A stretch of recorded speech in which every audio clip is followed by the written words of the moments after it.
میری بیٹی نئی شادی ہوئی ہے، سسرال والے مجھے پتہ نہیں پڑھاتے ہیں اور مولود میں زبردستی لے جاتے ہیں، مجھے پتہ ہے بدعت ہے، تم بھی کوشش کر کے ان کو بدعت سے بچا، جیسے وہ تمہیں لے جاتے ہیں تم بھی کسی اہل حق عالم کے جلسے میں لے جاؤ، ان کی تقریر سناؤ تو پھر کام بن جائے گا۔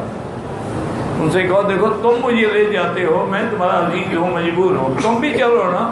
جیسے علامہ طالوت جو ہے نا جی، علامہ اقبال کو پکڑ کے اور بڑا طریقے سے علامہ انور شاہ کی خدمت میں لے آئے لاہور۔ علامہ طالوت نے کہا کہ دیکھو علامہ، تمہاری میری یاری ہے، تم مجھے جہاں لے جاتے ہو نا بلکہ گندے مقامات پہ لے جاتے ہو، میں عالم آدمی ہوں، تیری یاری کے پیچھے چلا جاتا ہوں۔ آج کل میرا پیر آیا ہوا ہے ان کے پاس، تم بھی چلو۔ علامہ صاحب نے کہا میں بھی تیری یاری میں حاضر ہوں۔ علامہ انور شاہ صاحب رحمۃ اللہ علیہ ایسے کر کے بیٹھے ہوئے تھے لاہور میں، ہزاروں علماء کا مجمع تھا جہاں علامہ انور شاہ بیٹھا ہو، مذاق تو نہیں نا۔ اقبال نے سلام کیا اور طالوت ان کا شاگرد بھی تھا، ورنہ طالوت جو ہیں وہ حضرت کشمیری کے شاگرد بھی تھے۔ وہ قریب گیا، اس نے کہا کہ حضرت اقبال آپ کو ملنے کے لیے آئے ہیں۔ کہنے کہ اچھا یہ ایسے بھی نہیں کیا، بس ایسے بیٹھے اور کہا اچھا یہ وہی اقبال ہیں جنہوں نے حضرت حسین احمد مدنی کے خلاف شعر لکھا تھا، حسین احمد دیوبندی کے بولا جبیس۔ انہوں نے کہا جی ہاں وہی ہے۔ طالوت کہتے ہیں میں تو شرم سے ڈوب گیا کہ اب میں کیا کہوں۔ اقبال کہتے ہیں مجھے غصہ لگا، میں نے کہا یار انہوں نے میری بے عزتی کر دی، میں ملنے آیا ہوں، مجھے جتلا رہے ہیں کہ تم نے ہمارے فلاں بزرگ کی توہین کی ہے۔ تو اس نے کہا کہ حضرت مجھے تھوڑا سا سوال کرنا ہے اگر اجازت ہو۔ آپ نے فرمایا اجازت ہے۔ علامہ اقبال جو کہ فلسفے کا آدمی تھا نا، فلسفہ اس نے ساری زندگی فلسفہ پڑھا ہے نا، جرمنی سے فلسفہ پڑھ کے آیا تھا، تو اس نے کہا کہ میں نے ایک فلسفے کا سب سے مشکل ترین جو سوال تھا نا وہ حضرت کی خدمت میں رکھا کہ حضرت یہ سوال حل نہیں ہوتا۔ میرا مقصد یہ تھا کہ حضرت علامہ شاہ انور شاہ تفسیر میں، حدیث میں، فقہ میں، ان کو فلسفے کا کیا پتا۔ اس کا معنی یہ ہے کہ وہ جواب نہیں دے سکیں گے، یا دیں گے تو غلط دیں گے، میری واہ واہ ہو جائے گی کہ جی علامہ انور شاہ کی زبان بند کر دی۔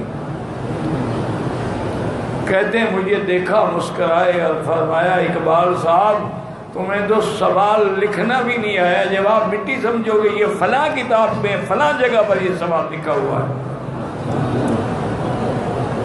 اور وہ سوال بھی تم نے نہیں سمجھا، جواب کیا سمجھو گے؟ سوال یوں ہے اور جواب یہ ہے۔ بس علامہ صاحب کہتے ہیں میں تو ختم ہو گیا، میں تو پاؤں میں آگے گر گیا۔ میں نے کہا یہ حضرت کی کرامت ہے، ورنہ فلسفے کی کتاب کا حضرت سے کیا تعلق۔ میں نے کہا بس حضرت تجھے معاف کر دے اور میری ایک اور درخواست بھی قبول فرما لے کہ مجھے میرے گھر میں چائے پی۔ فرمایا کوئی بات نہیں، کہ حضرت کل عصر کے بعد۔ آپ نے کہا ہاں ٹھیک ہے کل عصر کے بعد۔ اب علامہ صاحب کہتے ہیں میں واپس آیا تو میری تو ساری رات بے چینی میں گزر گئی نا کہ اس گھر میں کن برتنوں میں، کن کپڑوں پہ، کن چادروں پہ کہاں میں بٹھاؤں حضرت کو۔ یہ تو سارے ناپاک برتن میرے، شراب پیتا رہتا ہوں۔ کہتے ہیں میں نے علامہ تعالیٰ سے کہا بھی تمہارا پیر ہے، اب ایسا کرو کہ برتن بھی سارے نئے خریدو، یہ چاندنیاں بھی ساری نئی خریدو، کپڑے بھی نئے خریدو، بیڈ شیٹ بھی نئی خریدو، اور ان صوفوں پہ نیا پاک کپڑا چڑھواؤ۔ حضرت تشریف لا رہے، اور پھر میں نے سوچا کہ حضرت کو ہدیہ کیا دوں۔ تو میرے دماغ میں آیا کہ مجھے اس وقت شہنشاہ ایران نے ایک کتاب بھیجی تھی کہ اگر اس کا ترجمہ سلیس فارسی میں کر دے، وہ 1000 سال پرانی زبان تھی، کر دیں تو ہم آپ کو 5 لاکھ روپے انعام دیں گے اور اس کا ہدیہ دیں گے۔ وہ سارا خط بھی ساتھ تھا، کتاب بھی ساتھ تھی۔ میں نے کہا یہ حضرت کو پیش کر دوں گا، حضرت کے لیے اس کتاب کا ترجمہ کرنا ہے اصلی مشکل بھی نہیں، آپ تو 10 منٹ میں کر لیں گے اور 5 لاکھ بھی مل جائے گا۔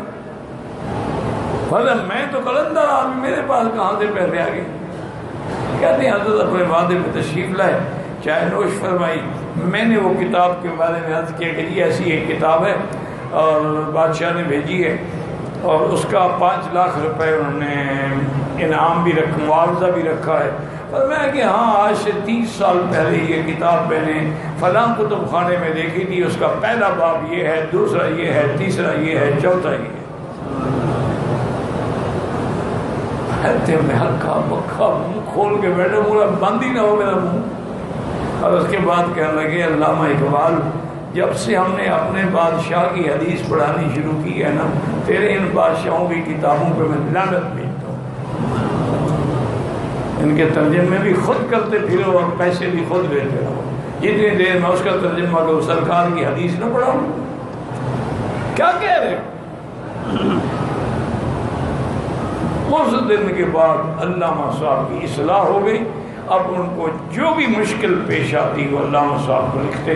یہی وجہ تھی کہ علامہ کی آخری زندگی جو تھی پھر توحید اور تصوف اور فقر کے اندر پھر آپ آ گئے، ساری وہ باتیں چھوڑ دی جو پہلے زمانے کی تھی، بالکل اصلاح ہو گئی اور صحیح معنوں میں مرد قلندر بن گیا۔